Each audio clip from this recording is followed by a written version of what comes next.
A very good morning, students. Today we are going to start our exercise 9.2 of central orbit, and the very first definition in this exercise is the definition of apse. Apse is basically a point on a central orbit at which the radius vector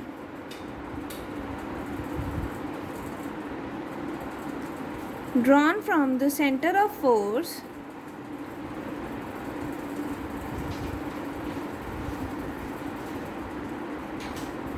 to this point has a maximum or minimum value.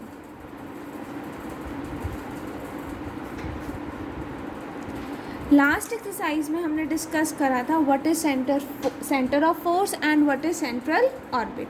Centre force क्या होता है हमारे पास?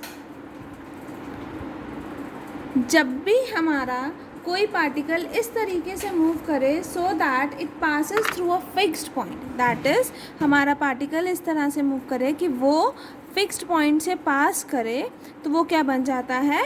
Central force, and that fixed point is called center of a force.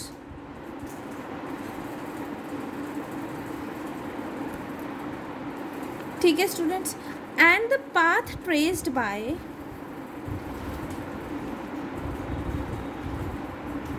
the particle under the central force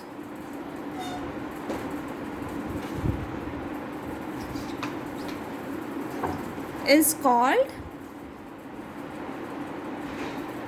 central orbit. और ये central orbit हमारे पास it can be ellipse also, parabola, hyperbola, cardioid भी हो सकता है हमारे पास and so on. ठीक है students, let us consider an example of an ellipse, और एलिप्स के एग्जाम्पल के थ्रू हम डेफिनेशन ऑफ एप्स को डिस्कस करेंगे. ठीक है, let this be the point O, और ये पॉइंट्स हमने कंसिडर कर लिए A and this point B C and D. Apse हमारे पास क्या होता है? It is a point on the central orbit at which the radius vector drawn from the center of force to this point has a maximum or minimum value. तो obviously A point, B point, C point, D point, let it भी हम एक और consider कर लेते हैं, E point, F point, G point, H point, these all are the point central orbit and O be the point of centre of force. O क्या है हमारे पास? Centre of force.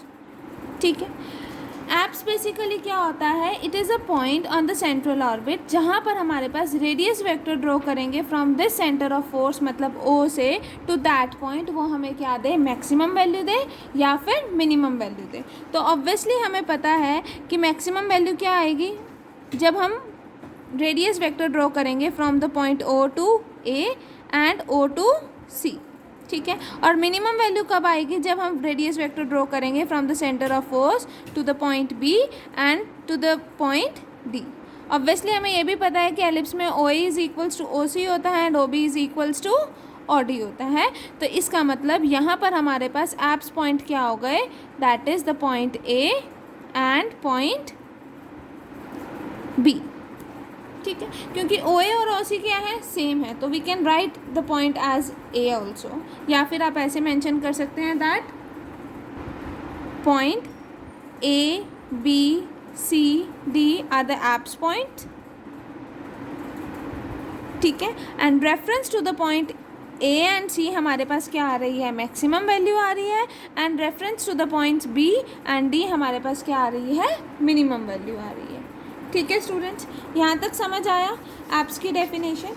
Next comes the definition of apsidal distance.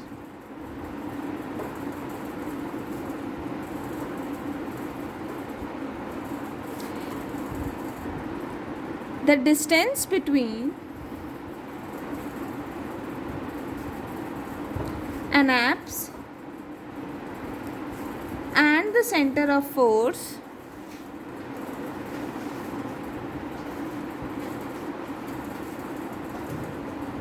is called apsidal distance. For example हम consider करते हैं the case of ellipse, जो भी हमने discuss करा है. तो यहाँ पर हमारे पास एप्साइडल डिस्टेंस क्या होंगे, हमें पता है एप्स क्या हैं, the point A B D and C. तो इसका मतलब एप्साइडल डिस्टेंसेस क्या होंगे, O A O B O D and O C are the apsidal distance.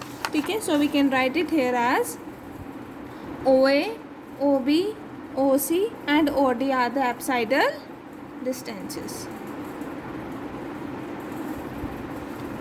ठीक है students. Next comes the definition of apsidal angle.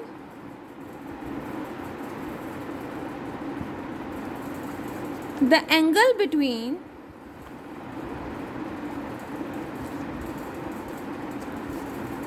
To consecutive apsidal distances is called apsidal angle. ठीक है students, कोई भी दो consecutive apsidal distance के बीच में जो एंगल होगा that is called as an apsidal angle.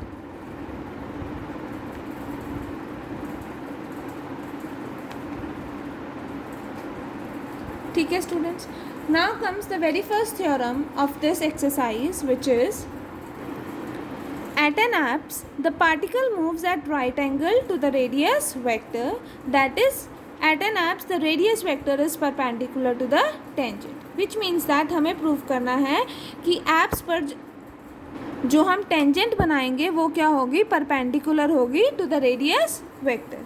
ठीक है, from the definition of apps हमें क्या पता चलता है कि जो एप्साइडल डिस्टेंसेस होते हैं दैट इज़ आर, या तो वो मैक्सिमम होते हैं या फिर वो मिनिमम होते हैं. ठीक है, और इस थ्योरम को प्रूव करने के लिए we will use the differential equation of central orbit, और उसमें क्या होता है, यू का यूज़ होता है, और यू क्या होता है बेसिकली 1/r. तो इन सब का यूज़ करके हम क्या करेंगे, इस थ्योरम को प्रूव करेंगे. Let us start its proof. From the definition of an apse the apsidal distance r is maximum और मिनिमम, और हमें पता है कि u की वैल्यू क्या होती है 1/r. तो जहाँ पर r मैक्सिमम होगा u क्या होगा, मिनिमम, और जहाँ पर r हमारे पास मिनिमम होगा वहाँ पर हमारे पास u क्या हो जाएगा, मैक्सिमम. और हमें ये भी पता है कि जहाँ मैक्सिमम और मिनिमम वैल्यू आती है वहाँ पर क्या होता है, डेरिवेटिव ज़ीरो. तो du/d भी ज़ीरो होगा और dr/d भी ज़ीरो होगा. बट क्योंकि हम differential equation of central orbit use करेंगे उसमें du/d ही चाहिए हमें, तो यहाँ पर सिर्फ du/d ही मेंशन है. ठीक है, तो we can write it here as that du/d is equals to zero. Now for any curve we have 1/p² is equals to u² plus du/d का होल स्क्वायर. क्योंकि जब हमने differential equation of central orbit in parallel form use करा था तो वहाँ पर हमने क्या लिया था, p with the length of perpendicular from the pole o to the tangent at p, then 1/p² क्या था is equals to 1/r² plus 1/r⁴ dr/d का whole square. And we know that u is equals to 1/r. तो वहाँ से हमारे पास क्या आ गया था, that 1/p² is equals to u² plus du/d का होल स्क्वायर. वही यहाँ पर हमने करा था ना, that let u is equals to 1/r, differentiate करा था, फिर वैल्यूज पुट करी तो हमारे पास क्या आ गया था, 1/p² is equals to u² plus du/d का होल स्क्वायर. वही यहाँ पर हमने डायरेक्टली यूज़ कर रखा है, that for any curve we have 1/p² is equals to u² plus du/d का whole square where p is the length of the perpendicular from the origin to the tangent at any point to the curve. ठीक है, तो यहाँ पर हमने figure draw करा है, let o be the centre of force. ठीक है, और ये हमने कंसिडर कर लिया एक पार्ट ऑफ कर्व जो हमने ऑर्बिट का कंसिडर करा है, कर्व कंसिडर करी है हमने ऑर्बिट की. ठीक है, लेट इट भी हमारा पार्टिकल इस पोजीशन पे है, तो रेडियस वेक्टर क्या हो गया, दैट इज़ r. इस पॉइंट पे हमने टेंजेंट ड्रॉ करी.